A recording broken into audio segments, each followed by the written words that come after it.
자, 안녕하세요 학생 여러분. 자, 이번 시간 여러분들과 회전운동에 관한 뉴턴의 200칙에 대해서 한번 다시 확인을 해볼 거예요. 그리고 또 하나는 일과 회전운동 에너지에 대해서 생각을 해볼 거예요. 이게 이번 시간의 학습 목표예요. 자, 그러면 먼저 여러분들이 회전운동에 관한 뉴턴의 이 법칙, 여기 토크 타워라고 하는 자체는 I 알파다라고 하는 거를 이제 잘 이해를 하고 있을 거예요. 이해를 하고 있을 거지만 다시 한번 여러분들이 한번 머릿속에 다시 한번 정리들을 한번 해보세요. 그리고 이쪽은 일과 회전운동 에너지예요. 그래서 여러분들은 여기 1이라는 거, 그리고 여기 일률이라고 하는 거, 그리고 1과 회전운동 에너지라고 해서 결국에는 1은 운동 에너지의 변화량이다 라고 하는 요식 자체를 유도할 건데 이 부분에 대해서 한번 여러분들이 먼저 정리들을 한번 쭉 한번 해보세요. 정리들 했어요? 자, 그러면 이제 논리를 전개시키려면 여러분들은 사고실험 모델을 이해를 하고 있어야 돼요. 그래서 이제 두 가지 모델에 대해서 다시 한번 생각을 해봐요. 하나는 지금 다음과 같이 제가 이렇게 그림을 그렸어요. 이걸 가지고 우리는 간단하게 회전운동에 관한 뉴턴의 이 법칙을 유도를 할 거예요. 그리고 이 그림은 원래는 이렇게 돼 있던 거예요. 이쪽에 있는 그림처럼 이렇게 돼 있던 거예요. 그래서 이 그림과 여기에 있는 그림과 비교를 해서 이쪽에 회전운동에 관한 뉴턴의 이 법칙을 설명할 그림, 그리고 또 하나 이쪽에서 운동 에너지로 확대된 그러니까 전체 이 모델 두 가지를 이용을 해서 여기 있는 소식들의 논리 전개가 가능한지를 또 한번 지금 확인들을 해보세요. 여러분들 정도면 틀림없이 이거 금방 구도를 할 수가 있을 거예요. 대신 몇 번 얘기하지만 꼭 실험 모델을 이해를 하고 있어야 돼요. 지금 이쪽 모델을 이쪽에다는 단순화시켜서도 그려놓은 거예요. 그러니까 여러분들은 여기 모델을 한번 이해를 해보고 이쪽 모델이 여기 있는 점 자체만 이렇게 고려를 했다라고 하는 걸 한번 스스로 한번 이해를 해봐요. 그리고 논리전개도 한번 해봐요.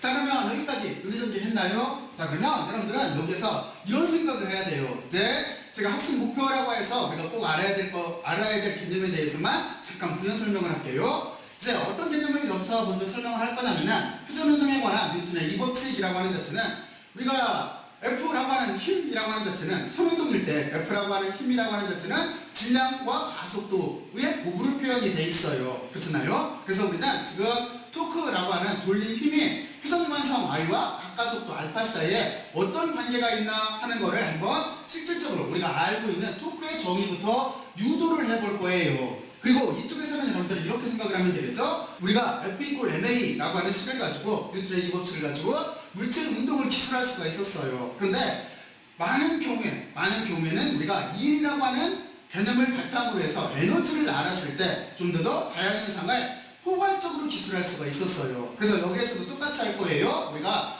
일이라고 하는 개념, 회전운동에서 일이라고 하는 개념을 찾아내고 그걸 바탕으로 해서 일률이나 에너지를 이렇게 정리를 하게 되면은 틀림없이 우리가 선운동에서 겪어봤던 것처럼 회전운동일 때도 자연현상을 더 폭넓게 기술할 수가 있을 거예요. 이게 큰 입장에서의 이번 시간의 학습 목표예요. 자, 그러면 여러분들이 이제 잘 이해를 했을 거예요. 자, 그러면 어디죠? 실험 모델부터 들어가서 이해를 한번 해보죠. 자, 그러면 이쪽 실험 모델은 바로 이거예요. 여기에 이렇게 지금 불규칙하게 그린 이 모양 자체가 이게 물체가 뭐예요? 그렇죠? 여기를 우리가 리지드 바디라고 해서 강체라고 부르는 거잖아요. 강체가 여기 이렇게 구성이 돼 있어요. 우리가 왜 강체로서 논해야 되는 거냐면 제가 여러분들한테 예를 들었듯이 만약에 풍선 속에 물을 담은 물체가 있어요. 걔는 그러면 틀림없이 출렁출렁 할 거예요. 그래서 우리의 지금 목적에는 그런 물체는 맞지가 않아요. 그래서 우리는 어떤 물체가 완벽한 강체라고 생각을 하는 거예요. 그러니까 강체는 물풍선처럼 모양이 변형되는 게 아니라 모양 자체가 불규칙할지는 몰라도 이 모양 자체는 절대로 변형되지가 않는 거예요. 그 중에서 이쪽 그림은 뭐냐면 하나의 점만을 딱 고려를 한 거예요. 이 강체에는 틀림없이 여기에는 엄청나게 많은 입자가 있을 거예요. 입자 개들로 이루어져 있을 거예요. 그 중에서 우리는 임의의 한 입자만을 이렇게 고려를 해서 문제를 단순화시키겠다라고 하는 거예요. 그러면 여러분들이 이 입자에서 생각을 해보면 여기가 회전축이에요. 고정된 회전축이에요. 여기 회전축이 있으면 물체를 이렇게 힘을 가하게 되면은 이 물체는 이렇게 고정축을 중심으로 회전을 하려고 할 거예요. 지금 그 그림이에요. 여기가 요점 회전축이에요. 그리고 여기에는 M이라고 하는 입자 자체가 물론 질량을 가지고 있어야 되죠. 그래서 질량을 가진 입자 자체가 힘을 가하면 여기를 이렇게 고정축을 중심으로 회전 운동을 하게 될 거예요. 자, 그러면 여기까지 논리가 이해갔죠? 그랬을 때 지금 우리는 어떻게 구별을 한 거냐면 힘을 두 가지로 구별을 한 거예요. 하나는 이렇게 구심 방향 힘도 있을 테고 또 하나는 이렇게 접선 방향 힘도 있을 거예요. 그랬을 때 실제 우리가 영향을 주는 거는 어느 쪽 방향에 힘이 영향을 주는 거예요? 이 물체의 회전 운동에는 접선 방향 힘이 영향을 주는 거잖아요. 그래서 우리는 이렇게 접선 방향 힘만을 뉴턴의 이 법칙으로 구별을 한다라고 하는 소리예요. 그리고 여러분들이 바로 여기에 있는 토크에 대한 식은 전 시간에 한번 구해봤어요. 저기서 어떤 사업 실험 모델을 통해서 여러분들하고 저 모델을 보냈어요. 여러분들은 식을 기억하려고 하지 말고 이 식을 기억하려고 하지 말고 R 곱하기 F 이렇게 하거나 이렇게 기억하려고 하지 말고 실험 모델을 생각을 해봐요. 그러면 여기는 자연스럽게 떠올라요. 그래서 제가 여러분들한테 들었던 실험 모델은 나사와 스패너였었어요. 그렇죠? 여러분들이 나사를 스패너로 빼는 경우 또는 나사를 스패너로 조이는 경우를 가지고 바로 이 문제를 이렇게 눈했어요. 그랬을 때 여러분들은 여기에는 크로스 프로덕트라고 하는 여기를 조심해야 돼요. 가위곡을 조심해야 돼요. 여기에 토크의 방향이 숨겨져 있는 거예요. 그래서 여러분들은 손가락으로 해보면 돼요. 손가락으로 토크의 방향은.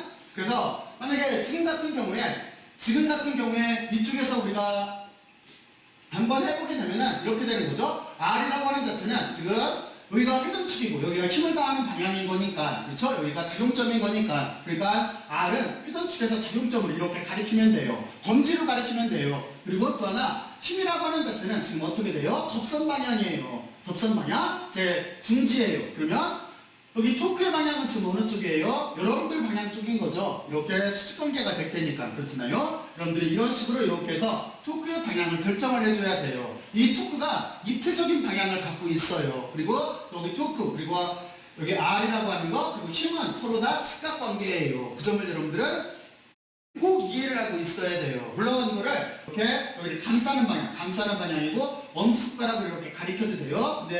그런데 하여튼 이렇게 이해를 해도 되고 또는 손가락으로 이렇게 가리켜서 여러분들 지금은 이렇게 되는 거죠. 이렇게 가리켜서 꼭 한번 이해를 해봐야 돼요. 방향을 꼭 생각을 해야 돼요.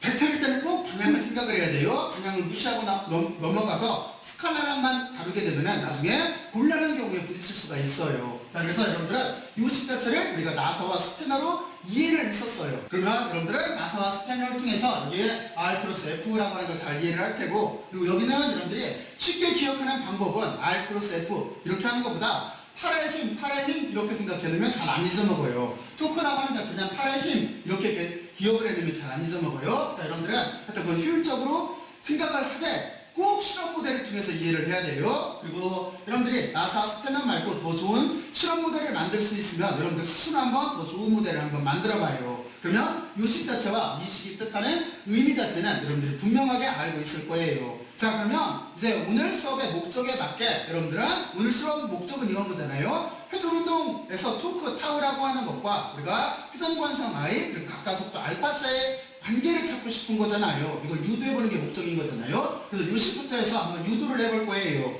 유도는 보면 알겠지만 여러분들 여기 몇 줄 안 걸려요. 대신 산수로 풀면 안 돼요. 여기를 꼭 이해하고 넘어가야 돼요. 자, 그러면 우리는 요식에서 이렇게 바뀌었어요. 왜 바뀔 수가 있을까요?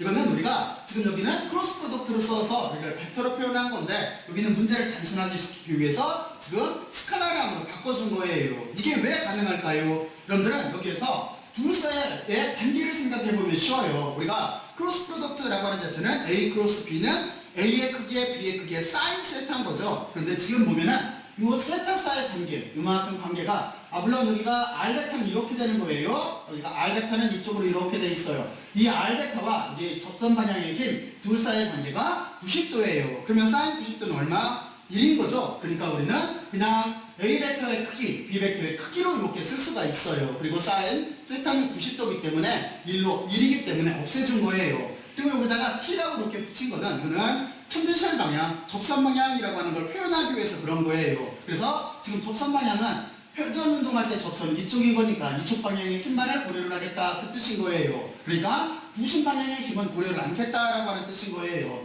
왜냐면 이쪽은 물체가 돌아가는데 아무런 영향을 안 주죠. 구심 방향을 이렇게 잡던 바깥쪽으로 이렇게 잡던지 간에 아무런 영향을 안 줘요. 그렇잖아요. 그렇기 때문에 그것만 고려를 하겠다라는 거예요. 그렇으면 우리는 여기에서 F는 뭐라는 걸 알고 있어요? 뉴턴의 위대한 시 F 이퀄 MA이기 때문에 여기를 MA로 이렇게 바꿔줄 수가 있는 거죠. 그렇죠? 그리고 우리는 여기서 또 하나를 바꿀 수가 있어요. 그러면 R이라고 하는 자체는 앞으로 써주고 질량은 이렇게 써주고 나서 여기 R 알파라고 하는 걸 뭘 뜻할까요? R 알파. 여기 A라고 하는 곡선 방향 가속도 관계가 있는 여기는 여러분들이 이렇게 이해를 하면 쉬워요. 여러분들은 절식을 아마 지금은 잘 이해를 하고 있을 건데 여러분들은 이런 식 모델을 가지고 있으면 돼요. 만약에 어떤 입자가 질량을 가진 입자가 원운동을 할 때는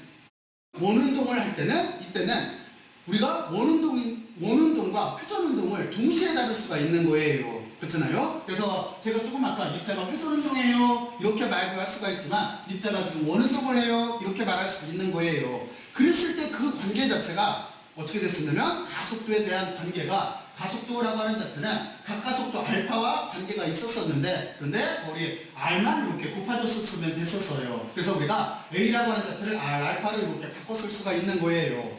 자 그러면 여기까지 이렇게 이해해봤죠? 그러니까 여기는 선가속도 A와 각가속도 알파 사이의 관계인 거예요. 거기에 R만 이렇게 곱해주면 되는 거예요. 자 그러면 여러분들은 이 값을 가지고 이제 여기까지 유도를 했어요. 그러면 여기서 우리는 이렇게 쓸 수가 있겠죠. R이 앞에 또 하나가 있으니까 여기는 MR 제곱으로 이렇게 쓸 수가 있고 뒤쪽에 각가속도 알파를 뒤쪽으로 이렇게 빼서 썼어요. 자 그러면 이만큼은 뭘 뜻해요? 이만큼은 여러분들이 이제 여기도 잘 알고 있겠지만 여기가 뜻하는 거는 질량 자체가 멀면은 더군다나 제곱에 비례해서 멀면은 어떻다는 뜻이에요? 돌리기 어렵다는 뜻인 거죠. 그렇죠? 그래서 이만큼 부분이 우리가 회전관성 I를 뜻하는 거예요. 또는 이 부분이 우리가 관성 모멘트라고 하는 그 부분인 거예요. 그래서 여기를 회전관성 I로 이렇게 표현을 했어요. 그래서 결국에는 토크 타우라고 하는 자체는 I 알파라고 하는 요식을 이렇게 유도해낸 거예요. 그렇죠? 자 그러면 여러분들이 여기까지 한번 의미를 부여를 해서 이 모델을 바탕으로 해서 한번 이렇게 따라서 한번 해석들을 한번 해보세요. 지금 우리가 배운 요식 자체가 이게 회전에 관한 뉴턴의 제2법칙인 거예요. 자 그러면 여기까지 한번 유도들을 한번 해봐요. 해봤어요? 자 그러면 여러분들은 여기에서 이제 의미 부여를 한 번만 해보면 되는 거죠. 일단 우리가 F equal MA라고 하는 식에서 어떻게 생각을 하면 되는 거냐면 뒤쪽부터 우리가 배운 순서가 가속도부터 배워왔으니까 그러니까 가속도부터 생각을 해보면은 우리가 선운동일 때는 가속도 A가 회전운동일 때는 각가속도 알파로 바뀌는 거예요. 그리고 여기 질량이라고 하는 자체는 뉴턴의 이 법칙에서 보면은 여기 가속도로 이쪽을 이렇게 나눠주면 질량에 대한 텀인 거잖아요. 그러니까 질량이라고 하는 자체는 힘에는 비례를 해요. 하지만 가속도에는 반비례를 하게 돼 있어요. 그 뜻은 뭐냐면 우리가 탁구공과 바위를 민다라고 생각했을 때 분명하게 알 수가 있어요. 왜냐면 똑같은 힘으로 탁구공은 쉽게 움직일 거예요. 하지만 바위는 무겁기 때문에 안 움직일 거예요. 그러니까 질량이라고 하는 자체는 힘에 대한 관성인 거예요. 그렇잖아요? 힘에 대한 저항인 거예요. 그 저항 자체가 관성인 거예요. 그러니까 우리는 여기를 어떻게 생각할 수가 있냐면 이거를 회전운동으로 바꾸게 되면은 이만큼 MR 제곱이라고 썼던 부분을 I로 바꿨잖아요. 이 부분이 관성을 뜻하는 수밖에 없는 거예요. 그렇잖아요? 그래서 여기 I라고 하는 자체는 어떤 뜻인 거냐면 지금은 돌리려고 하는 경우인 거니까 우리가 돌리려고 할 때 돌리기 어려운 정도를 뜻하는 거예요. 그러니까 무슨 얘기냐면 질량이 멀리 있으면 멀리 있을수록 돌리기 어렵다는 뜻인 거예요. 여러분들은 그 점을 이해를 하고 있어야 돼요. 자 그래서 우리가 질량이 여기 회전 관성 I로 이렇게 바뀌었어요. 그래서 이쪽을 우리가 관성 질량 이렇게 생각을 해두고 여기가 회전 관성 이렇게 생각해두면 의미 자체가 서로 이해를 하는데 훨씬 더 편해요. 따르면 됐고 그리고 등호는 등호일 테고 그리고 힘이라고 하는 자체는 이쪽에는 토크로 이렇게 써주면 되는 거예요.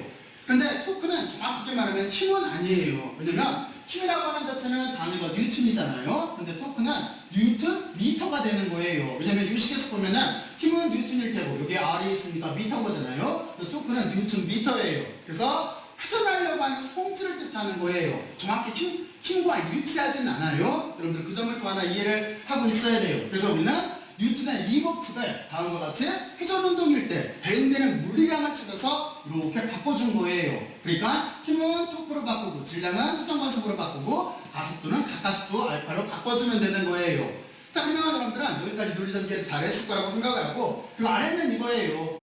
힘이라고 하는 걸 가지고 우리가 뉴턴의 이 법칙을 적용을 해서 물체의 운동을 다룰 때 이때도 실제 힘이라고 하는 자체는 알짜 힘이 작동을 하는 거잖아요. 어떤 물체에는 힘 딸랑 하나만 작동하는 게 아니라 단일 힘만 작동하는 게 아니라 거기에는 여러 힘이 작동할 수가 있어요. 그랬을 때 우리는 그 힘을 알짜 힘이라고 했잖아요. 또는 네포스라고 했잖아요. 그렇잖아요. 그래서 그것처럼 여기서 그 개념 자체를 바꿔준 거예요. 돌림힘 자체도 힘이 단일 힘이 아니라 여러 힘이 있을 수가 있는 거예요. 그러면 어떻게 하면 되겠어요? 그때 힘 자체는 다 더해주면 되겠죠. 그래서 여기를 기호를 처리를 할 때 우리가 이렇게 다 더하라 라고 하는 시그마 기호를 써도 되고, 또는 토크에다가 여기다 넷을 이렇게 붙여도 돼요. 그래서 이렇게 이 기호를 만나던 또는 이 기호를 만나게 되면은 여러분들은 이건 알짜 지금은 알짜 토크구나 이렇게 생각을 해주면 돼요. 그리고 계산하는 방법은 알파로 똑같아요. 이쪽에서 계산했던 거하고 여기서 계산하는 방법은 같은 방법으로 계산할 수가 있어요. 자, 그리고 여기 토크의 방향은 이것 때문에 그러는 건데 아까 제가 먼저 설명을 했어요. 토크의 방향은 손가락으로 가리켜도 돼요. 다시 한번 해보면은 이쪽에서 다시 한번 해보면은 여기가 회전축이죠. 회전축부터 작용점까지 거리를 R인데 그 R을 손가락으로 가리켜요. 검지로 가리켜요. 그리고 힘의 방향을 중지로 가리켜요. 그러면 엄지손가락 방향이 토크의 방향인 거예요. 또는 여기를 이렇게 감싸보면 알아요. 감싸보게 되면은 회전하는 방향을, 그러니까 거리의 방향을 손으로 가리켜요. 손 여기 옆면으로 가리켜요. 그리고 힘의 방향을 꺾어요. 그리고 그러면 엄지손가락이 가리키는 쪽이 토크의 방향인 거예요. 지금 토크의 방향은 앞쪽으로 이렇게 튀어나오는 방향인 거예요. 자, 그러면 여러분들은 이제 회전운동에 관한 뉴턴의 이 법칙을 잘 이해를 했을 거예요. 그러니까 토크에 대한 식은 여러분들은 두 가지로 반드시 이해를 하고 있어야 돼요. 그게 뭐냐면, 하나는 토크를 벡터 처리했을 때 팔의 힘이라고 하는 거, R 플러스 F라고 하는 여기 스패너 모델을 이용을 해서 나사와 스패너 관계를 이용해서 여기를 유도를 해보고, 그리고 두 번째는 지금 뉴턴에 관한 이 법칙 여러분들은 직접 여기를 증명을 해도 되는데, 또 하나는 힘을 토크로 바꾸고 관성 질량을 여기 보면은 회전 관성으로 바꾸고, 그리고 서로 저항이에요. 그리고 가속도를 가속도로 바꾼 요 식 자체를 반드시 알고 있어야 돼요. 증명도 이쪽에서 이쪽으로 할 수가 있어야 되고, 이쪽에서 이쪽으로도 할 수가 있어야 돼요. 그렇죠? 반대로도 할 수가 있어야 돼요. 자, 그리고 이쪽에서 보게 되면은 지금 여러 개의 힘이 작용할 때는 우리가 앞쪽에서 계산했던 F 이퀄 MA를 가지고 운동 방정식을 풀 때처럼 여러분들은 알짜 힘이나 알짜 토크를 고려를 해주면 된다라고 하는 거를 이해를 하고 있으면 돼요. 자, 그리고 이제 반대로 좀 전에 설명한 대로 여러분들은 R 플러스 F에서 이렇게 여기를 증명했어요. 그럼 이쪽에서 이쪽은 어떻게 증명하면 될까요? 여러분들이 한번 지금 한번 얼른 해보세요. 물리학이라고 하는 자체는 한쪽 방향으로만 증명되면 안 되잖아요. 그렇잖아요. 자, 그래서 여러분들은 이제 이쪽 뉴턴의 이 법칙에서 이쪽을 한번 증명을 해봐요. 어떻게 하면 될까요? 여기서 여러분들이 잘 알고 있을 거예요. 여기서 제가 간단하게 모양을 보여주면은 이렇게 될 거예요. 먼저 토크 타우는 I 알파이기 때문에, 그런데 I라고 하는 자체는 뭐예요? 여기는 바로 위에 있는 것처럼 여기는 M, R 제곱인 거잖아요. 그러니까 여러분들은 등호를 이렇게 써놓고 나서 I를 가로치고 M, R 제곱으로 바꿔줘요. 그리고 알파는 어떻게 바꿔줘야 될까요? 알파라고 하는 자체는 선 가속도와 관계가 되어 있는 거죠. 그러니까 여기는 어떻게 쓸 수가 있냐면, 그리고 다시 가로를 하고 선 가속도는 어떻게 가속도를 선 가속도로 바꾸려면 R로 나눠주면 될 거예요. 그러니까 여기는 R분의 가속도 A 꼴이 이렇게 될 거예요. 여기까지 해갔죠? 그러면 이 식에서 어떻게 돼요? 이쪽은 R 제곱이 있고 여기는 R분의가 있으니까 R이 없어지겠죠? 그러면 식 자체는 M, R, A 꼴이 이렇게 나오겠죠? 그랬을 때 우리는 M과 A가 뭐예요? 힘인 거죠. 근데 R이 더 곱해져 있죠. 그러니까 결국에는 이렇게 되겠죠. 등호를 중심으로 R, M, A가 있는데 R하고 MA는 힘이기 때문에 RF를 써주면 되는 거죠. 그러니까 토크 타우라고 하는 자체는 RF다라고 하는 요식이 나올 수가 있어요. 그러면 토크 타우가 RF가 이렇게 나왔다라고 한다면, 이제 RF를 곱해가지고 두 값을 곱해서 토크를 벡터로 만들려면 어떻게 하면 되겠어요? 그러면 R이라고 하는 자체도 벡터로 바꿔주면 되는 거고, 힘도 벡터로 바꿔주면 되는 거고, 그리고 두 개를 곱해서 이쪽이 벡터가 나오려면, 토크는 벡터니까 벡터가 나오려면 크로스 프로덕트로 연결을 해줘야 될 거예요. 그러면 이 식에서 이쪽으로 이렇게 넘어갈 수가 있어요. 그래서 여러분들은 양방향으로 이 식 자체를 증명할 수가 있어야 돼요. 그리고 가급적이면은 여기는 조금 사고 실험 모델을 통해서 그냥 기억하고 있으면 여러분들이 훨씬 더 응용 문제를 풀 때 더 도움이 될 거예요. 자, 그러면 지금까지 제가 여기에서 회전 운동에 관한 뉴턴의 이 법칙에 대해서 설명을 했어요. 그러니까 여러분들은 여기까지 다시 한번 정리들을 한번 해봐요.